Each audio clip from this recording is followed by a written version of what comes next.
اوه زملكاوي، اوه زملكاوي، الف الف مبروك لجمهور الزمالك وجمهور مصر اللي بيحب الزمالك واللي بيعشق الزمالك. الف مبروك على الكونفدرالية بعد ماتش صعب جدا جدا، و13 دقيقة وقت ضايع في الشوط الثاني، والزمالك في الشوط الاولاني كان اول 30 دقيقة كان ممكن يجيب 3 4 تجوان.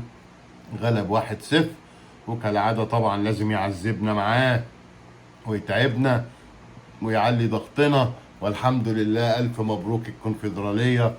جون مزيكا 1-0 للزمالك. ألف ألف مبروك.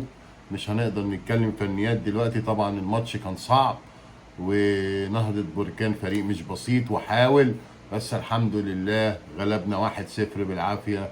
والحمد لله اللي احنا لسه موجودين معاك وعايشين، ودايما الزمالك مغلبنا معاه وتعبنا.